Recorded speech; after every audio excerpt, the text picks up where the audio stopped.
حضرہ آغا دولا بھی فرماتے تھے ہمیشہ کہ حالانکہ ان کی کافی ایج ہو گئی تھی، اس کے باوجود وہ کہتے تھے کہ میں جب باہر نکلتا ہوں میری زوجہ مجھے باہر تک میرے جوتوں کو رکھتی ہے.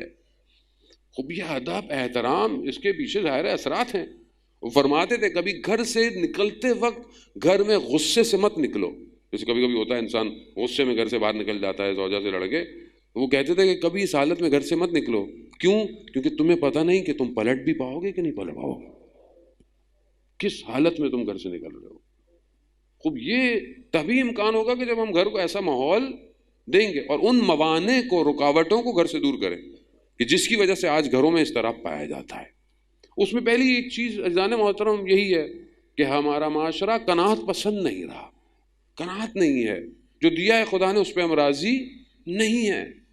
چشمہ چشمی، دوسروں کا دیکھنا، دوسروں کے حالات کو دیکھنا، دوسروں کے گھر کو دیکھنا، اس کی گاڑی کو دیکھ لینا. ہمارے استاد بیان کر رہے تھے کہ ایک شخص اپنی زوجہ کے ساتھ شہر کے ہائی کلاس ایریا میں چلا گیا گاڑی میں، تو بڑے بڑے گھر، بہترین گاڑیاں. جب بیوی نے سب یہ دیکھی تو کہا ہم کہاں تھے جب اللہ یہ ساری چیزیں بانٹ رہا تھا. خاص اور خاموش رہا، گاڑی گھمائی اور پھر ہاسپٹل لے آیا. جہاں کوئی مریض ہے، کوئی اپاہج ہے، کوئی کینسر کا ہے، کوئی چوٹ لگی ہوئی ہے، کہا ہے تو کہا یہ جب مریضیاں اور پریشانیاں بٹ رہی تھی تو ہم لوگ کہاں تھے. خود کو قناعت یہی ہے کہ جو ہے اس کا شکر کرو. کیونکہ روایات میں اگر تم اپنے سے اوپر دیکھو گے تو تم ہمیشہ پریشان رہو گے، اور پھر انسان مایوسی کی طرف. اپنے آپ کو ہمیشہ نیچے کی طرف دیکھو کہ کتنا کم ہے. ایک ٹانگ والا اگر یہ روتا رہے کہ میری دوسری ٹانگ نہیں ہے تو اسے چاہیے کہ ان کو دیکھے جس کی 2 ٹانگیں نہیں ہیں.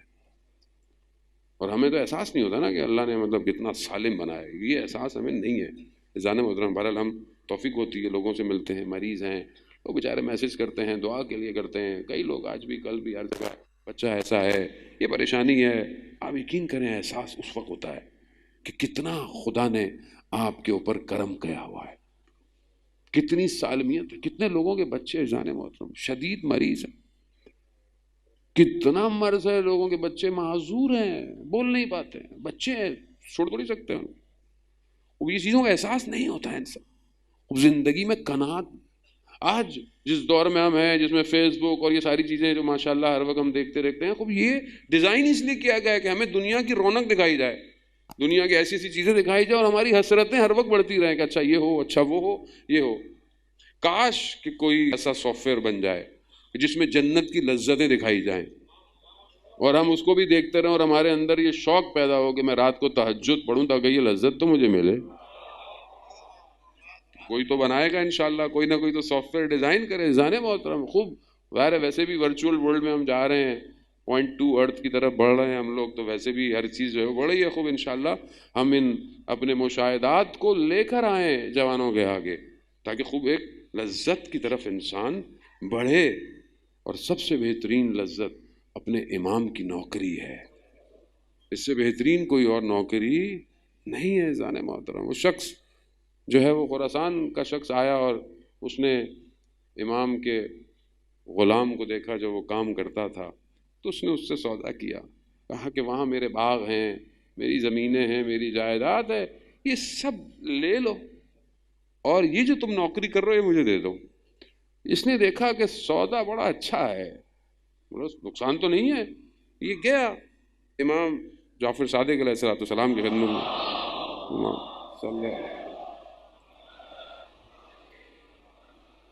امام کی خدمت میں جاتا ہے.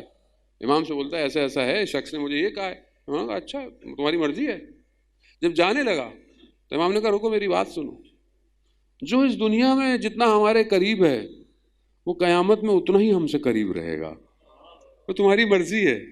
وہ جب اس نے دیکھا اس نے بولا کہ میں اس کو کہاں چھوڑوں، اس کا احساس نہیں ہے. ہم اس مادی دنیا میں امام کو بھول گئے. بی بی کا ذکر جو ہے، جس کا محور ہے بی بی ذکر کا، وہ امام ہے.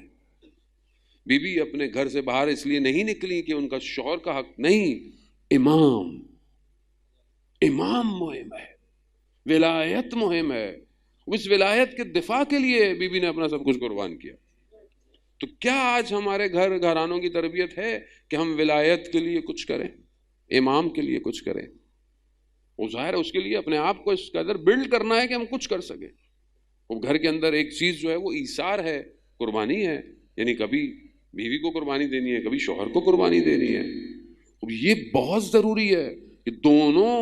بار بار ہر کوئی اگر صرف طلب ہی کرتا رہے اور ایثار نہ کرے تو کیسے ہو سکتا ہے؟ اور گھر کے اندر اپنی چیزوں کو پریکٹیکلی ڈیوائڈ کرنا کہ میرا یہ کام ہے، آپ کا یہ کام. اب یہ اس گھر کو یہی ہوا. رسول خدا نے کیا کہا؟ علی آپ کا کام باہر کے کاموں کے لیے ہے اور بیوی سیدہ کا کام گھر کے کاموں کے لیے. اب یہ رسول خدا نے ڈیوائڈ کیا ہے. اب کیا ہم ان کاموں کو بہترین انجام دے رہے ہیں کہ نہیں دے رہے ہیں؟ اس کے باوجود بھی مولا کائنات گھر کے کاموں میں ہمیں مشغول نظر آتے ہیں، عبادت کرتے ہوئے، گھر کے کاموں میں مدد کرتے ہوئے نظر آتے ہیں. جانے محترم، اب یہ چند نکات جو پریکٹیکل ہیں، ہم اس کی طرف توجہ کریں. اور باطن جو ہے اسے ایک سیر کی ضرورت ہے، اسے ایک سفر کی ضرورت ہے. یہ باطن تبھی ہو پائے گا جس طرح آپ اپنے ظاہر میں اپنے بدن کے لیے. جوان جو ہے وہ آج کل تو خیر جوان کم ہی ہو گئے ہیں، پہلے ہوتا تھا زمانے میں ٹی شرٹ یہاں پہن کر کوئی اپنے مسل وسل دکھاتا تھا. اب تو خیر سارے مسل جو ہیں وہ فیس بک پہ ہی ہیں، انسٹاگرام پہ ہی ہیں. اس جانے محترم بدن انسان ظاہر کے لیے اپنے بدن کو صحیح بناتا تھا. ورزش کرنا، ایکسرسائز کرنا بہت امپورٹنٹ ہے جوان کے لیے. گناہوں سے بچتا ہے، ذہن بزی رہتا ہے. خوب انسان اندر یہ خود نمائی اللہ نے اچھی عادت بھی رکھی ہے، اپنے آپ کو اچھا دیکھنا چاہتا ہے. خوب یہ بہت ضروری ہے. جب ہم اپنے ظاہر کو محنت نہ کریں تو بغیر محنت کے کیا ظاہر اچھا ہو سکتا ہے؟ نہیں ہو سکتا. تو باطن بغیر محنت کے کیسے اچھا ہو سکتا؟ خوب باطن کے لیے کون سی ایکسرسائز کی ضرورت ہے؟ باطن کے لیے کون سی ریاضت چاہیے؟ وہ مطلب آپ تصویر پکڑ کے بیٹھے رہے بولے نہیں باطن ٹھیک ہو جائے گا. نہیں، ایسے باطن ٹھیک نہیں ہوتا.